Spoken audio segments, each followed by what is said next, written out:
Hey guys, it is your boy Yanub back with another video for y'all, and you already know we have you guys covered with part 2 of I Blew It, even though we did not hit the like goal. Very sad. I will not release part 3 if we do not reach the like goal on this one. For serious, guys, although I'll probably make it a bit lower. Anyway, let's get right into the video. Okay, guys, so this story picks up directly after the last one left off. I mean, legitimately moments after. So, where we last left off, she said those words, and, yeah. Also, if you haven't seen part 1, please go back and watch that. You don't have to, obviously, but I feel like it just makes it a lot easier to understand this, or you could just watch it as its own thing. I don't really care. But if you do go back and watch part 1, it will be easier for you to understand. So... she said those words that you just don't ever want to hear. And yeah, your boy was distraught. And yeah, I was pretty shook. So eventually the bus stops, and once the bus stops, you wouldn't even believe this, but I get out of my seat, shock my boy Chris, almost bring him out of his depression, and then I just sprint to the front of the bus and run out the door as soon as the door opens. And then I sprint into the bushes because we were at a campsite. As I said earlier, we were on this school camp. So I sprint into the bushes of the campsite. There's trees and foliage and stuff. This was in New Zealand as well. So the New Zealand bush, for those of you who don't know, it's pretty dense. So I just run in there. And yeah, I was in there.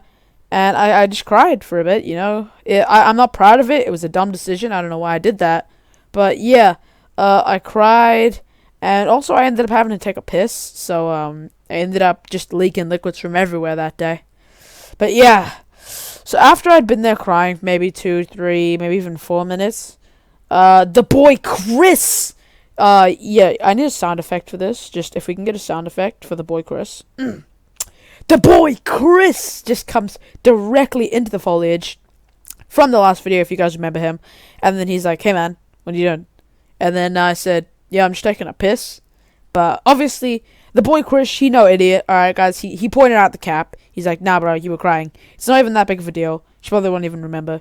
So I said, yeah, alright, you're probably right. So I cleaned myself up, and he says, you ready to go? So I said, yeah.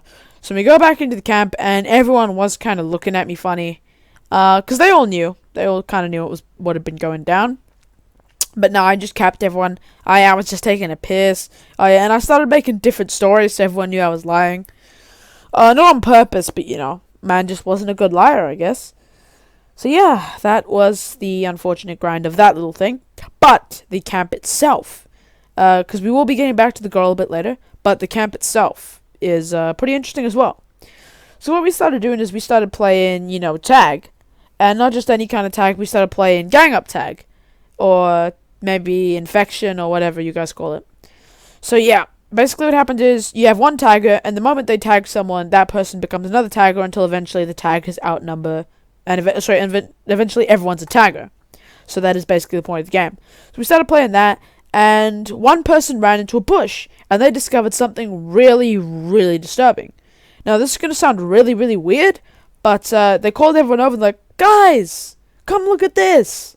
So we go over, and what do I see except...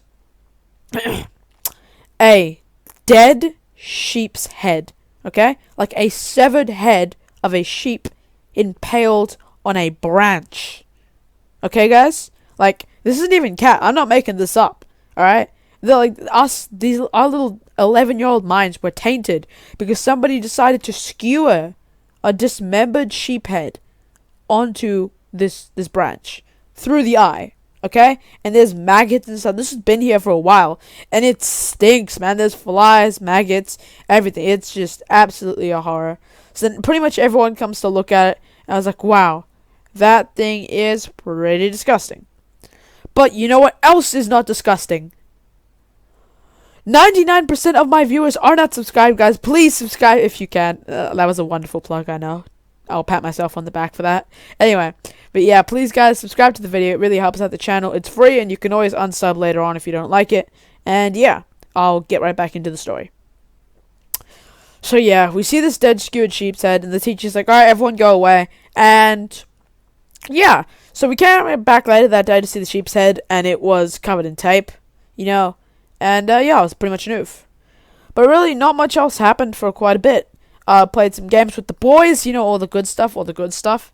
And yeah, which was when a night began to fall. And that night was pretty fun, I ain't gonna lie, guys. But the first thing that happened was this was pretty goddamn crazy, okay? So you had 3 tents for the girls. You had the girl who I was talking about and her group of friends. Alexis, as we've been calling her. And then you had the 2 other tents with the other girls. And yeah. And then you had the 3 tents for the boys. Thing is, though, the girls, there was about 20-ish of us in the class. So the girls actually got 4 tents. So there were 6 tents overall. So they actually got 4 tents. I said 3 earlier. And those 4 tents were all 4 to 5 person tents, okay? And us boys, we got 2, okay? There was only 11 boys in the class, so it makes sense. But, yeah, the majority of the class was girls, but this was just ridiculous, guys. 2 tents for 11 boys.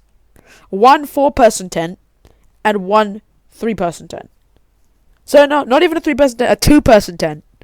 So, you had 3 people in the 2-person tent, and I got put into the 4-person tent with the other 7 people. And I know you're saying, but if there was 11 boys, and there was 7 of you in one tent, 3 in the other, can you count, bro? Because that's an 11. But that's because there was another kid there, and he was pretty cool. But his dad had come with him to the camp. So his dad and him had their own tent, okay? So yeah. They had their own tent. We had the 7 boys in the 4-person tent. And then they had the 3 boys in the 2-person tent. So let's go, boys. Living conditions. So basically, there was pretty much just enough room in this tent for our bags. So we were all pretty scared to see what was going to happen once night broke. But yeah. So eventually we got closer to night. And yeah, we ate marshmallows and stuff. And that was when it struck, boys. We got sent into the tent. This tent was not very big, guys, right? Like, you could maybe fit... So, for all of us to fit, everyone had to be lying down. You had to optimize space, okay? Like, you had to optimize this tent to fit the 7 of us. And you could lie down next to your bag, in your sleeping bag, and that was it. That was pretty much all you could do. And even then, your elbow was probably on somebody else's leg, or your head was lying on somebody else's bag, or your own bag, or whatever. Like, there was just not a lot of room. And, yeah. So we're sleeping, and I ain't gonna lie, guys, we are making a hell of a noise, okay? We are kind of turning up a little bit. One kid brought some stuff, like some games and all that. Well, not like games, but, a piece of paper. And, yeah, we sort of just started talking about stuff and playing games. And we were up late into the night. Like, the one guy had a watch, and this was the guy we called Fish. And basically, every few minutes, we were just calling Fish. Hey, Fish, what's the time? Hey, Fish, what's the time? Because we thought we were going to be super cool if we stayed up, like, all night. That was actually the plan. So, crazily enough, we actually ended up staying up pretty long. But we were really loud. When we were talking and playing games, we were pretty much disturbing everyone. So the one time a teacher comes over, hey, guys, can you be slightly less quiet? Sorry, can you be a bit more quiet, not less quiet? And then we were like, yeah. And then the kid whose dad had come with him came and he said, hey, can you guys be a bit more quiet, please? And the first time we were like, okay. But we did not end up being more quiet. We just kept going on. So then he came back a second time. He said, hey, can you guys be quiet? And then the third time he said, shut up. Because at this point he was pretty angry. He said, shut up. And if you're a little kid and you're with the boys at night and a grown man yells shut up at you, that was kind of scary. But because we got scared, we got kind of mad. And because we got mad, we decided to just keep annoying him. So then we kept talking and stuff. And then eventually this man got up. He came over and he said, shut up, and he kicked the tent with all of us in it, and this tent went bouncing back, like all 7 kids of us in it, and this grown man just kicks it. I don't think he was kicking it as hard as he possibly could, but like he kicks this tent, and I swear this tent had 7 kids in it. So this is maybe, well, we were pretty small then, so we were like 100 kgs, and he kicked it, and this man kicked the tent out of its pegs. So yeah, you know how you have the tent and the pegs were in the ground. He kicked it so hard, the pegs came out, the 2 front pegs came out of the ground. Okay? So one of us had to go out after we were sure he was gone, back into his tent, and put the pegs down, and we were hurrying to do it because we didn't want him to come back out, because we were afraid he was going to kick us. So yeah. And then we kept going on, and everyone just kept getting angry, and the teachers came back again, and yeah, they got angry at us as well. But we just kept grinding, boys. We do not care. So, once again, we kept going, and I ended up having to go piss a lot that night. I don't know why I didn't mention that, but man was still just releasing water from when Alexis really just did me like that. But, yeah, I had to go to pee 11 times that night, and I kid you not, these weren't just me forcing it, guys. I had water in me. I wasn't drinking much either. I drank like 1 water bottle's worth, and I went 11 times, which is just pretty funny to this day. But then, that was when it got crazy, okay? 12 o'clock at night, it's getting pretty good, and, 12 o'clock is nice, but boys, let me tell you, 3 a.m. is where it gets crazy. So at 3 a.m., one of the boys sat up and he said, "Hey, you guys want to do a dare?" He said, "What?" "I dare one of you to go outside and kick the girls' tent." And we're going to leave it there for today, guys. If you are enjoying the video, please drop a like. We will be releasing part 2 at 3 likes, guys. Like goal is definitely a lot lower this time. I hope we can reach it. I think we can reach it. 3 likes for part 2, guys. Come on, let's do it.